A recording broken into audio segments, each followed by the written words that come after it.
नमस्कार दोस्तों, मैं अभिनव श्रीवास्तव आपका एक बार फिर हार्दिक स्वागत करता हूं साइंस फैक्ट्री विद अभिनव के इस डिजिटल मंच पर। दोस्तों, जैसा कि हमारा आपसे वादा था कि अगर आप लोग मेरे इस प्रयास को अप्रिशिएट करेंगे तो मैं दोबारा इस मंच पर आने का साहस कर पाऊंगा। और अगर मैं आज यहाँ उपस्थित हूँ इस मंच पर तो इसका मतलब है कि आपने मुझे भरपूर प्यार दिया अपना, और आपने इस वीडियो को अप्रिशिएट किया। आपने समझने की कोशिश की कि एक्चुअली इस वीडियो के माध्यम से आपसे जिस विषय यानी साइंस पर बात की जा रही है उनके कुछ अलग मायने हैं उन सभी परंपरागत अध्ययनों के जो हम अब तक करते आए हैं, उन सभी स्टडीज़ के। तो उसी क्रम में दोस्तों, आज से आपको रेगुलर अल्टरनेटिव कह सकते हैं आप इसे, आपको इस चैनल से वीडियोस मिलते रहेंगे जिनका आप लाभ उठाएं सभी प्रकार की संघीय और राज्य स्तरीय परीक्षाओं में, और कमोबेश लगभग उन सभी परीक्षाओं में दोस्तों जहां भी जीएस की महत्वपूर्ण भूमिका है, जहां पर जीएस एक गेम चेंजर साबित हो सकता है, चाहे वो यूपीएसआई हो, लेखपाल जैसी परीक्षाएं हो यहाँ। खैर, आगे बढ़ते हैं। अपनी पहली क्लास में मैंने आपसे फॉर्मेशन ऑफ एटम यानी कि परमाणु के अस्तित्व कैसे वो बना इस टॉपिक पर बात की थी। साथ साथ मैंने आपको बताया भी था कि हमारा अध्ययन साइंस के जन्म से शुरू होगा, प्रकृति के ब्रह्मांड के उद्गम से ये प्रारंभ होगा और आज हम जहाँ हैं वहाँ तक हम पहुँचेंगे। लेकिन ये सफ़र कैसा होगा, ये सफ़र कितना रोमांचक, कितना आनंददायक और कितना अन्वेषक होगा, ये निर्भर करता है कि आपका नज़रिया इसके प्रति क्या है। आप इसे महज अपने परीक्षा को पास करने के माध्यम के रूप में देखते हैं, या फिर आप ऐसा मानकर चल रहे हैं ये मेरा प्रयास न केवल आपको आपकी परीक्षा पास कराएगा बल्कि प्रकृति और स्वयं को समझने के अधिक करीब ले जाएगा। तो चलिए दोस्तों, फॉर्मेशन ऑफ एटम के बाद हमारा जो दूसरा टॉपिक है वो एक ऐसा नाम है जिसकी चर्चाएं आज पूरी दुनिया में हो रही हैं, यानी कि force. America, Iran, Israel, Russia या चाइना, और मुझे लगता है कि भारत का भी नाम लेना बुरा नहीं होगा, क्योंकि अब हम इस स्थिति में हैं कि हम खुद को इन सभी देशों के बराबर खड़ा हुआ पा सकते हैं। सबसे बड़ी चीज़ दोस्तों कि आज इनके बीच संघर्ष की जो परिस्थितियां बनी हुई हैं, एक बार इन परिस्थितियों ने दोबारा से कोल्ड वॉर और वर्ल्ड वॉर की याद दिला दी है। सबसे बड़ी चीज़ कि दुनिया इस वक्त फिर से यानी तीसरी बार उस मुहाने पर खड़ी है जिसे हम विश्व युद्ध के नाम से जानते हैं, जिसके दो ऐसे गहरे जख्म इंसानियत के माथे, सीने और पूरे जिस्म पर लगे हुए हैं जिनको भुलाया नहीं जा सकता। लेकिन फिर भी फोर्स को लेकर के आज देशों के बीच जो तनातनी है वो अंतर्राष्ट्रीय राजनीति यानी इंटरनेशनल रिलेशन का विषय है। इस पर हम अपनी कभी इंटरनेशनल रिलेशन की क्लासेस में ज़रूर चर्चा करेंगे। आज के लिए हमारी चर्चा का जो विषय है वो आपका फोर्स यानी बल है। जिस तरह से हमारी प्रकृति में अगर हम वर्तमान की बात करें तो चाहे वो हमारा वर्तमान यानी प्रेजेंट हो, चाहे वो हमारा इतिहास हो, या चाहे वो हमारा भूगोल हो, भूगोल से मेरा आशय प्रकृति के निर्माण में भी बल की बहुत महत्वपूर्ण भूमिका रही है। खासकर अगर हम पृथ्वी की अंदरूनी संरचना के बारे में बात करें तो पृथ्वी की जो आंतरिक संरचना है दोस्तों, उस संरचना ने ऊपरी धरातल के जो है स्ट्रक्चर को बहुत हद तक प्रभावित किया है, यानी अंतर्जनित बलों का ही परिणाम है हमारी ये उबड़ खाबड़ संरचना, जैसे हम पृथ्वी का क्रस्ट कहते हैं दोस्तों। फिलहाल तो वर्तमान इतिहास में जितनी भी युद्ध हुए हैं, जितनी भी लड़ाइयाँ हुई हैं सत्ता परिवर्तन को लेकर के, उन सब के पीछे हमें बल दिखाई पड़ता है। तो बहुत ज़्यादा अपनी बात को न खींचते हुए मैं सीधे मुद्दे पर आता हूँ दोस्तों, और बात करते हैं साइंस के क्षेत्र में फोर्स का क्या मतलब है। जैसा कि मैंने आपको पिछली बार फंडामेंटल पार्टिकल्स के बारे में बताया था, जो दो तरह की थी, जिनमें से एक को हम लोगों ने नाम दिया था बोसॉन और दूसरे को हमने नाम दिया था फर्मियॉन। ये दो कण थे दोस्तों, बोसॉन जिसमें एनर्जी थी लेकिन मास नहीं था, बट फर्मियॉन इसमें मास और एनर्जी दोनों है। इसीलिए फर्मियॉन का क्षरण होता है, इनमें धीरे धीरे ये समाप्त हो जाते हैं।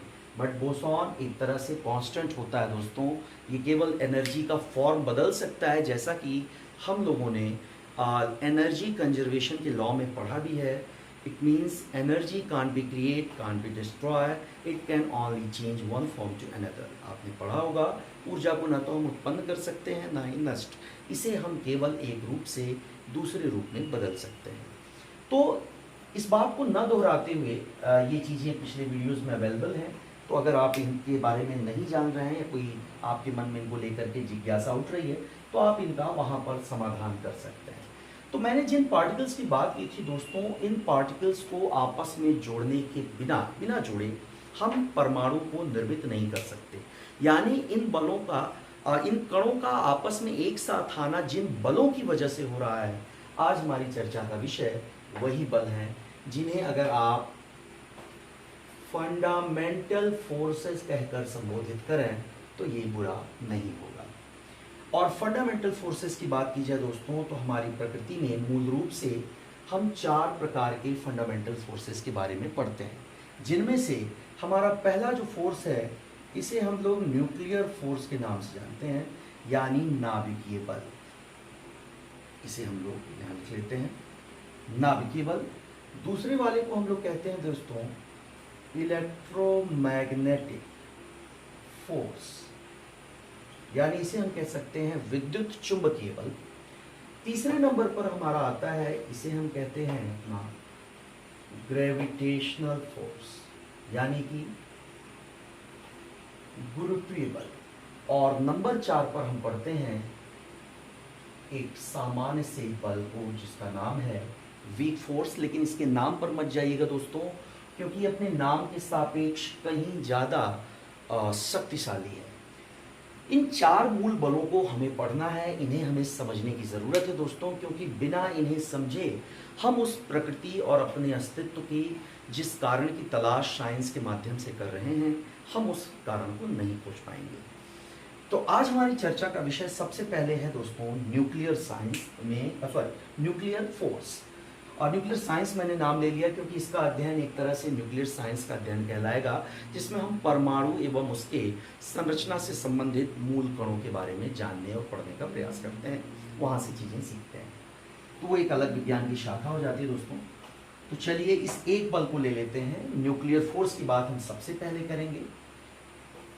एक परमाणु यानी कि एक एटम और इसके केंद्र में मौजूद उसका न्यूक्लियस यानी कि उसका नाभिक। ये नाभिक हम बहुत अच्छी तरह से जानते हैं दोस्तों कि परमाणु का जो नाभिक होता है, ये नाभिक आपका बनता है प्रोटॉन और न्यूट्रॉन से, इन दोनों से बनता है।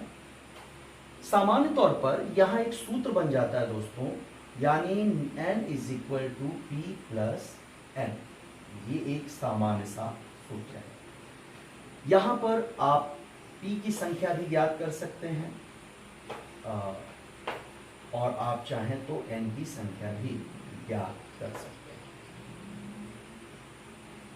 मुझे यहाँ पर इनको बहुत ज़्यादा एक्सप्लेन करने की आवश्यकता नहीं है, क्योंकि आप जानते हैं, इन चीज़ों से परिचित हैं। और अगर आवश्यकता होती है तो आप मुझे ज़रूर कमेंट बॉक्स में बताएं, मैं इसको भी और बेसिक लेवल पर और मूलभूत स्तर पर ले चलूँगा, जहाँ पर आपका समय थोड़ा लगेगा लेकिन शायद ज़्यादा चीज़ें क्लियर हो पाएंगी। तो ये 3 सूत्र आप बहुत अच्छी तरह से जानते हैं। तो ये नाभिक जो है, जो प्रोटॉन और न्यूट्रॉन से बना है, क्या ये प्रोटॉन जिस पर धन आवेश है और ये न्यूट्रॉन जिस पर कोई चार्ज नहीं है, ये आपस में कैसे जुड़े हुए हैं, ये आपस में कैसे बंधे हुए हैं?